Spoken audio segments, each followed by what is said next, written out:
नमस्कार, स्वागत है आप सभी का UP ANM 2022 document verification 14 June first and second shift की पूरी अपडेट्स इस वीडियो में हम बात करने वाले हैं और सिस्टमेटिक तरीके से पूरी जानकारी आपको यहां पर दी जाएगी। लेकिन प्लीज़ आप वीडियो को पूरा देखा करिए। वीडियो को पूरा देखने के साथ साथ ही आप लोग प्लीज़ एक लाइक कर दिया करें। डीबी सबका बहुत अच्छे से हो रहा है और स्टाफ भी पूरी तरह से सपोर्ट कर रहे हैं। जिनका डीबी हो चुका है, जितनी भी आपको समस्याएं हैं या जिनका डीबी होने वाला है, आप ये जो मैं वीडियो अपलोड कर रहा हूँ, इससे पहले हमने लगभग जो है 2 सवा 2 घंटे तक हमने लगातार आप सभी के कमेंट भी रिप्लाई किए हैं। हो सकता है कुछ नए कमेंट अभी छूटे हो, मैं वो भी रिप्लाई कर दूँगा। और मेल जी जितने आपके आए थे हमने सभी मेल रिप्लाई कर दिया है। देखिए, हमारा पर्पज़ ये नहीं होता है कि बस हमने किसी एक बहन से बात किया, वो कॉल रिकॉर्डिंग हमने डाल दी या फिर थोड़ी बहुत हमने चीज़ें आपको बता दी, वीडियो बना दिया। नहीं, हमारा उद्देश्य ये होता है कि हमारी जितनी भी बहनें इस भर्ती में हैं, जो भर्ती के लिए एलिजिबल हैं, किसी का भी डीबी रिजेक्ट नहीं होना चाहिए। और आपकी चाहे कितनी भी छोटी सी प्रॉब्लम हो, उसका भी हमें समाधान बताना है, हमें आपको रिप्लाई करना है। जो भी हमसे बन पड़ सकता है आप सभी के लिए, हमने वो पहले भी किया है। और हमने जितने भी आपको आज तक इन्फॉर्मेशन या न्यूज़ दी है, 100% उसमें अपने तरफ से मैं अश्योर कर लेता हूं कि वह जानकारी पूरी तरह से सही हो और हमने आप सभी को सही जानकारी दी है। आज हमने एक नई चीज़ बताई थी सुबह वाले वीडियो में कि एक बार डॉक्यूमेंट्स रीचेक होते हैं। देखिए, हमने बहुत बार पहले भी बताया था, हालांकि हमने आज पर्टिकुलरली उसी को लेकर के बात किया था कि रीचेक का मतलब होता है कोई भी भर्ती होती है उसमें एक बार डीबी होने के बाद ना एक बार आपके जो डॉक्यूमेंट्स होते हैं वो रीचेक होते हैं। उसमें किसी को दिक्कत देखिए होती नहीं है। हाँ, कोई डॉक्यूमेंट्स उसमें ज़्यादा गलती अगर होती है या फिर आपसे कुछ चीज़ें मांगा गया होता है, अगर आपने नहीं दिया है बाद में ले जा करके, उसके बाद हो सकता है कि वहाँ पर दिक्कत हो। तो ये जो होता है प्रोसेस का भाग होता है, इसमें आपको बहुत ज़्यादा परेशान होने की आवश्यकता नहीं है। पेमेंट स्लिप एएनएम की जगह पेट वाला भर दिया था। पहली बात तो इससे कोई दिक्कत आपको होगी नहीं, लेकिन अगर आपको थोड़ा भी डाउट लगे तो आप एक दूसरा फॉर्म भरिए, आप वो दे दीजिएगा फॉर्म भर के। अगर आपका डीबी हो चुका है तो आप 18 तारीख को ले आकर के एक एप्लीकेशन लिख करके आप उसको दे दीजिएगा, उसके साथ सबमिट करके। एप्लीकेशन में आपको वही लिखना होगा जो दिक्कत है, जो चीज़ आप देना चाहते हैं उसी के बारे में। 13 को डीबी था जिसमें एएनएम क्वालिफाइड का रिजल्ट नहीं लिया, कोई दिक्कत आपको नहीं होनी है। लेकिन ध्यान रहे, इसमें आपने सर्टिफिकेट वो सब फोटोकॉपीज बाकी आपने दिया हो, एएनएम का रजिस्ट्रेशन वो सब दिया हो आपने। वो आज भी ऐसा हुआ है कि सर्टिफिकेट की फ़ोटोकॉपी लिए हैं और मार्कशीट की फ़ोटोकॉपी नहीं लिए हैं, तो उससे आपको परेशान नहीं होना है। उन लोगों को जैसा उचित लग रहा है उसी प्रकार से आपके डॉक्यूमेंट्स ले रहे हो। जो उनको लग रहा है कि नहीं वो डॉक्यूमेंट्स एक्स्ट्रा है या फिर उसकी आवश्यकता नहीं है, उसके बिना भी वेरीफाई कर सकते हैं आपको, तो वो नहीं ले रहे हैं। जैसे जिनका जाति प्रमाण पत्र है, ईडब्ल्यूएस है, तो ऑलरेडी एड्रेस लिखा होता है उस पर, तो वो अलग से निवास नहीं ले रहे हैं, निवास केवल जनरल वालों का ले रहे हैं, तो आपको उसमें परेशान नहीं होना है।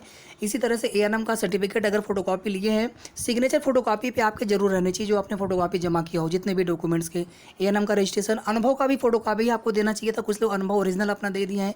जो प्रपत्र आपने डाउनलोड किया था, स्व घोषणा पत्र, वो सभी आपको ओरिजिनल वही दे देना है। लेकिन बाकी जो आपके डॉक्यूमेंट्स हैं उनकी फोटोकॉपी देनी है। शपथ पत्र आपको ओरिजिनली दे देना होता है, उसमें आपको वो दिक्कत नहीं होती है।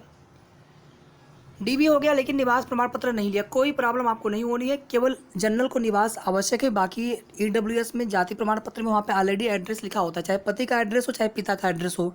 भले आपकी जाति प्रमाण पत्र पिता पक्ष की हो, अगर चूंकि एड्रेस को लेकर के आप लोग परेशान हो रहे हैं, एड्रेस से पता से आपको दिक्कत नहीं होना है। मेरा डीबी 13 को हुआ, मेरा ईडब्ल्यूएस 11 जनवरी का था, 12 तक संशोधन अच्छा करना था। ईडब्ल्यूएस मान लिया गया। मेरे 10th के प्रमाण पत्र में पिता के नाम में स्पेलिंग में फूलचंद्र था, 12th में फूलचंद्र, मतलब स्पेस नहीं था। इसके लिए नोटरी मांगा था तो हमने सबमिट किया। बहुत अच्छा किया आपने और आपका हो जाएगा, कोई दिक्कत आपको नहीं होगी। नोटरी के लिए आप पीछे मत हटिएगा। उत्तर प्रदेश अधीनस्थ सेवा चयन आयोग को समक्ष करके जो गलती है और जो सही है, दोनों चीज़ें आप स्पष्ट मेंशन करवा करके नोटरी आप लोग जमा करने में, या एफिडेविट कह लीजिए उसी को, हलफनामा उसी को बोलते हैं, शपथ पत्र उसी को बोलते हैं, ठीक है। शपथ पत्र कह लीजिए, हलफनामा नहीं, शपथ पत्र कह लीजिए उसको। मेरा डीबी हो गया, जनरल कैटेगरी की हूँ, 61.25 मार्क्स आपका हो जाना है। एक लड़की की डिप्लोमा सर्टिफिकेट और रजिस्ट्रेशन सर्टिफिकेट स्कैन हुआ, बट उसकी मार्कशीट स्कैन नहीं हुई। मार्कशीट बहुत लोगों का नहीं ले रहे, इसमें कोई दिक्कत आपको नहीं होनी है। मार्कशीट जिसका नहीं जमा हुआ है उससे आपको कोई दिक्कत नहीं होनी, परेशान मत होइएगा, क्योंकि उनको लग रहा है कि नहीं सर्टिफिकेट से काम हो जा रहा है, एएनएम रजिस्ट्रेशन भी है, उससे भी आपकी डिटेल्स आ जा रही है। तो अगर वो मार्कशीट नहीं लिए हैं, पहले लिए हैं और अब नहीं ले रहे हैं, क्योंकि देखिए एक होता है कि मार्कशीट आपकी गलत है, दिक्कत है, वो अलग बात होती है, लेकिन नहीं लिया आपने से उन्होंने, उनको आवश्यकता नहीं है। आपको आपके सर्टिफिकेट से एएनएम रजिस्ट्रेशन से भी आपको वेरीफाई कर सकते, तो उसमें आपको कोई परेशान होने की बात नहीं है। हमने एक्सपीरियंस लगा दिया था, हम संविदा नहीं है, एफिडेविट बनवा लिया है, बिल्कुल आपका हो जाएगा, कोई दिक्कत आपको नहीं होगी। मेरा 18 को डीबी है, मुझे तो टाइम भी नहीं मिलेगा, अगर कुछ गलती हो तो दोबारा जा सकें। तो आपको कोशिश ये करनी है कि आप अपने स्तर से पूरा पता कर लीजिए। बाकी आप हमें आप मेल भी कर सकते हैं पर्सनली। कोई भी आपको डाउट लगे, आप अपने डॉक्यूमेंट्स को लेकर के पूरा अश्योर हो जाए, क्योंकि वास्तव में आपने बिल्कुल सही कहा कि आप लोगों को समय नहीं मिलेगा फिर आगे जो है रीचेक, और उसके बाद फिर जो है रिजल्ट पे काम होना स्टार्ट हो जाएगा, डाटा फीडिंग स्टार्ट हो जाएगा। हमारे अनुभव प्रमाण पत्र में मीना देवी है और स्कैन करने पर ईना देवी है।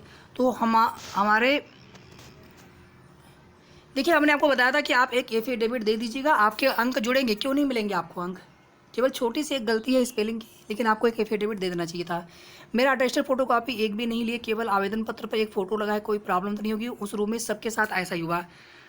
मेरा अटेस्टेड फोटोकॉपी नहीं लिया, मतलब समझ में आया नहीं। यहाँ पर 10th का 12th का एएनएम का सर्टिफिकेट, एएनएम का रजिस्ट्रेशन, ये सब फोटोकॉपी तो लेना चाहिए था।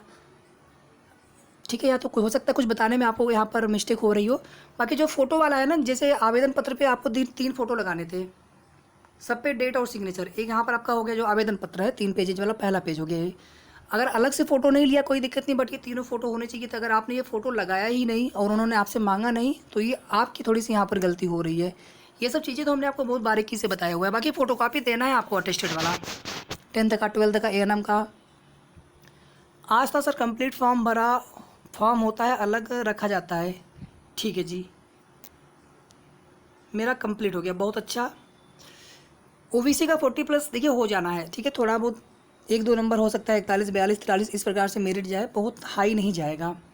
मेरा यूपी का रजिस्ट्रेशन नहीं आया है, बट उसकी स्लिप है तो जमा कर लिए, सिर्फ फाइनल कट ऑफ से तो नहीं रुके। देखिए, आप पहली बात तो आपने जो स्लिप दी है ना, आप उसको डाउनलोड, जैसे आपका ओरिजिनल बन के आ गया, डाक से भी आता, आप डाउनलोड करके उसको आप ओरिजिनल जमा कर दीजिए। ठीक है, फ़ोटोकॉपी उसकी वेरीफाई करवा लीजिए, उसको एक एप्लीकेशन लिख करके उसके साथ में, और 18 को ले जा करके आप जमा कर देना। आप ऐसे मत सोचिए कि हमारा हो जाएगा, हम रहने दें। ठीक है, पहले आपका एमपी का था, लेकिन यूपी वाला उनको चाहिए था। मेरा हो गया, बहुत अच्छा। ईडब्ल्यूएस में है, बहुत अच्छा है आपका। कल है मेरा डीबी, आपको ऑल दी बेस्ट। मेरा निवास पिता पक्ष का 2013 का है, हमने न्यू भी बनवा लिया है, एफिडेविट बनवा लिया। कोई दिक्कत आपको नहीं होनी है। पति का नाम लिखा है, अटेस्टेशन फॉर्म में पति का नाम लिखा है, उसी में एड्रेस डाला है। कुछ गलत तो नहीं है, प्लीज़ बता दो।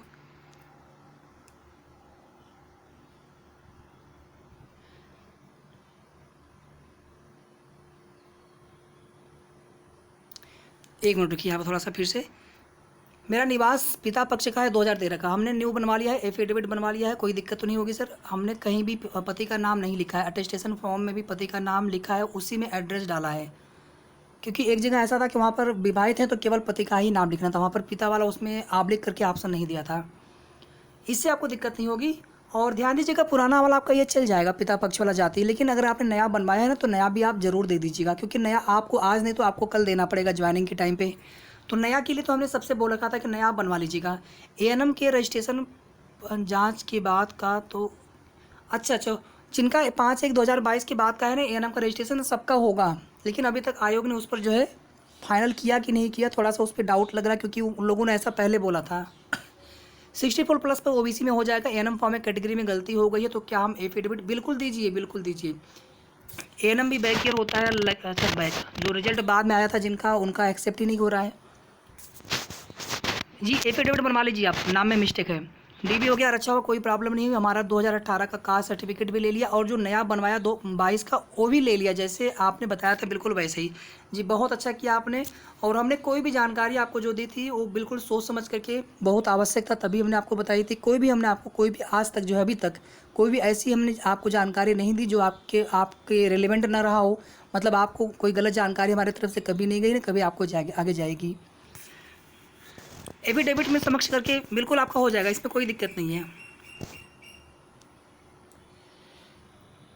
एप्लीकेशन उसी टाइम दे दीजिए, आप उसी समय देना आप 18 को ही एप्लीकेशन, और साथ में जो भी आपकी गलती हुई है या जो भी आपको डॉक्यूमेंट्स देने हैं। एफिडेविट किसी को देना हो सकता है, किसी को कुछ देना हो सकता है, कोई फॉर्म भरने में गलती हो दोबारा फॉर्म देना हो। मेरा एमपी का डिप्लोमा सर्टिफिकेट था, जिसमें रजिस्ट्रेशन सर्टिफिकेट नंबर नहीं था, जिसने प्रमाण पत्र नंबर नहीं डाला है फॉर्म में। देखिए, हमने यहाँ पर पता नहीं आप लोग हमारा वीडियो पूरा सुनते भी नहीं है, दिक्कत ये होती है। हमने आपको क्या बताया था, अगर आपका डीबी आ गया है तो आप उसमें अपना एएनएम का जो आपका एएनएम रजिस्ट्रेशन कराए होंगे आप, यूपी स्टेट नर्सिंग काउंसिल वाला, आप वो रजिस्ट्रेशन नंबर डाल दीजिए वहाँ पे ना, उससे भी आपका वेरीफाई कर लेंगे। बहुत अच्छा हो गया आपका। ईडब्ल्यूएस पति का मान्य होगा, ठीक है। ईडब्ल्यूएस विवाहित हो तो पति का ही आप देंगे। हमारा डीबी कल हो चुका है, सब अच्छा से हुआ, पर जो अनुभव गलत भरा था उसका एफिडेविट संविदा कर्मी में जो अनुभव गलत था उसका आपको एफिडेविट नहीं देना था, पहले देना था, लेकिन जब क्यूआर कोड वाला सिस्टम है तो हमने तभी बता दिया था कि अब आपको नहीं देना है, बैंक पेमेंट स्लिप वो सब कुछ भी नहीं देना है, केवल आपको क्यूआर कोड वाला डिजिटल अनुभव देना है आपको, उसी से आपका अंक मिलेगा। जो जनरल वाले होंगे, ईडब्ल्यूएस वाले होंगे, उसी से उनको आयु सीमा में छूट मिल रही है। जाति प्रमाण पत्र, माता के नाम, अच्छा ये पूरा आपका आ नहीं पाया क्या? अच्छा इसमें साथ ऐसे है कि माता का नाम है और पति का नाम है और उस पर एड्रेस पति का है, तो पिता का की पक्षी की आख्या पर बना होगा तो आपका चल जाएगा वो। आज हमारा डीबा जिसमें उन्होंने एएनएम की मार्कशीट निकाल दी, रजिस्ट्रेशन रख लिया, कोई दिक्कत आपको नहीं होनी, लेकिन एएनएम का सर्टिफिकेट तो लिया होगा ना फोटोकॉपी, या वो भी नहीं लिया? शायद वो लिए, केवल मार्कशीट नहीं ले रहे हैं। ठीक है, आज जिनका नहीं हुआ है ना एएनएम की मार्कशीट की जमा नहीं की, यहाँ पर स्कैनिंग नहीं हुआ ना, उनका सर्टिफिकेट से वेरीफाई कर ले रहे हैं। पहले भी आप देखेंगे बहुत लोगों के जिन पर क्यूआर कोड नहीं था या बार कोड नहीं था, तो उनके रजिस्ट्रेशन से वो चेक कर ले रहे थे, तो उससे आपको कोई दिक्कत नहीं होनी है, बशर्ते आपने एएनएम का रजिस्ट्रेशन और एएनएम का सर्टिफिकेट आपने दिया हो फोटोकॉपी। आज तो कोई भी महिला जीएनएम बहने, अच्छा जिनका वेरिफिकेशन नहीं हो पा रहा जीएनएम का, फॉर्म ऑनलाइन के टाइम ईडब्ल्यूएस नहीं लगाया था, क्या आप लगा सकते हैं? अब आप लगा सकते हैं, बट आपका ईडब्ल्यूएस 5/1/2022 के पहले का हो, एफिडेविट के साथ लगाइएगा कि सर हम उस समय फॉर्म में यस करना भूल गए थे, ईडब्ल्यूएस पे को करना भूल गए थे। बिल्कुल आपका हो जाएगा। अगर आपका ईडब्ल्यूएस बाद का है तो आप लगाइए, हम मना नहीं करेंगे, बट वहाँ पे होने के चांस कम रहेंगे। हमारा डीवी हो गया, लेकिन हाई स्कूल इंटर एएनएम के मार्कशीट, ईवीएम, इसे एएनएम होगा, माफ़ी चाहूँगा, एएनएम सर्टिफिकेट में कुमारी से कोई दिक्कत नहीं होनी है, ठीक है, कुमारी से कोई दिक्कत नहीं होनी है। निवास प्रमाण पत्र नहीं ले रहे, कोई प्रॉब्लम उससे नहीं होनी, निवास केवल जनरल को देना है। मेरे प्रपत्र में एड्रेस निवास वाला ही डाला है, निवास में गांव का एड्रेस है और फॉर्म में सिटी का था, जो फॉर्म में एड्रेस था वही प्रपत्र में डाल दिया है, बट एड्रेस का एफिडेविट लगा है। तो सर फिर से एक बार आपका मैसेज पढ़ते हैं, प्रपत्र में एड्रेस निवास वाला नहीं डाला है, क्यों? 2 जगह एड्रेस भरना था, और हमने कितनी बार आपको बताया होगा, आप दोनों में एक एड्रेस आप अपना निवास वाला आप डाल देते जो आपका है, और एक आप वर्तमान में जहाँ पर रह रहे हैं उसको आप पत्र व्यवहार में करके डाल देते। ये सब गलती आप लोग करते क्यों हैं, हम समझ नहीं पा रहे, बताने की कितनी बार बताने के बाद भी। ठीक है, तो इसमें आप एक बार चले जाइएगा आप 18 तारीख को। मैं ये नहीं कहूँगा कि आप चांस लीजिए, ईश्वर के आशीर्वाद से और आपके माध्यम से प्रपत्र सत्यापन ठीक प्रकार से हो गया जी, बहुत खुशी हमें है। एक बात बताइए, ईडब्ल्यूएस लास्ट डेट से 2 दिन पहले का फॉर्म फाइनल प्रिंट, इससे आपको कोई दिक्कत नहीं होनी है, इससे कोई दिक्कत नहीं होनी है, आपका 100% मान्य हो जाएगा। हमारा अनुभव और एनओसी ओरिजिनल लिए तो क्या आगे भी, बिल्कुल आपको एनओसी तो चलिए ठीक है, लेकिन आपको अनुभव ओरिजिनल नहीं देना चाहिए था, ओरिजिनल तो फोटोकॉपी देना चाहिए आपको, फोटोकॉपी आपको करा के ले जाना था, 100 प्रमाणित करके उसको देना था, नीचे आपको सिग्नेचर फोटोकॉपी पे होना चाहिए था। ये सब गलती आप लोग क्यों कर रहे हैं? मेरी वाइफ का ओरिजिनल जाति प्रमाण पत्र खो गया है मेरे पास, उसकी सिर्फ फोटोकॉपी 2015 का है, जाति प्रमाण पत्र मैंने तहसील से वेरीफाई, आपका 100% हो जाएगा। इस तरह के केसेस में बहुत है, हमारे पास तो फॉर्मेट भी है जो बनवा करके किसी का मेल भी आया था, उन्होंने दिखाया भी कि देखिए हमने ऐसे बनवाया हुआ है, आपका बिल्कुल हो जाएगा, कोई आपको दिक्कत नहीं होगी। मेरा डीबी हो गया, लेकिन मेरा रिजल्ट एएनएम का क्वालिफाइड का नहीं लिया है, कोई दिक्कत नहीं है। मार्कशीट, अरे सर्टिफिकेट आपका और एएनएम का रजिस्ट्रेशन वो लिया गया, वो लिया हो, ठीक है। 30+ जिसका सब लोग उम्मीद रखें, बिल्कुल। ईडब्ल्यूएस 10% होता है, 9212 का करेंगे 10%, तो 921 हो गया लगभग। मेरा डीबी बहुत अच्छा गया है, बहुत बहुत बधाई आपको। 10 तारीख को डीबी में पिता पति का सर्टिफिकेट के लिए एफिडेविट नहीं लिया गया था, और आज डीबी में एफिडेविट भी जमा कर लिए हैं, तो क्या आप क्या करें? 10 को डीबी में पिता पति का सर्टिफिकेट के लिए एफिडेविट नहीं लिया गया, पिता वाला भी आपने दिया होगा, साथ में पति वाला आपने दिया होगा। थोड़ा सा प्रश्न आपका हम समझ नहीं पा रहे हैं, अगर आपने केवल पति वाला दिया हो, पिता वाला बहुत पुराना हो या नया आपने साथ में दिया हो, तो एफिडेविट अगर आपको वहाँ पर मांगा गया था, अगर आपसे बोला गया तो आप एफिडेविट दे दीजिएगा।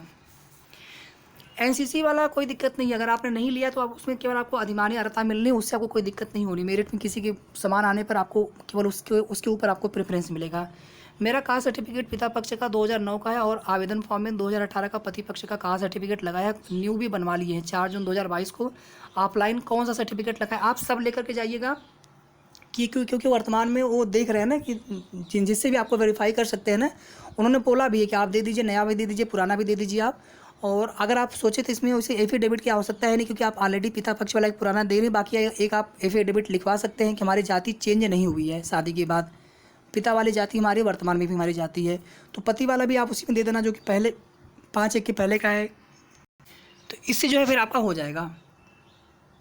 अस्थायी से कोई दिक्कत नहीं है, फ़ोटो नहीं लिए कोई दिक्कत नहीं, बशर्ते फॉर्म पर आपका फ़ोटो लगा हो।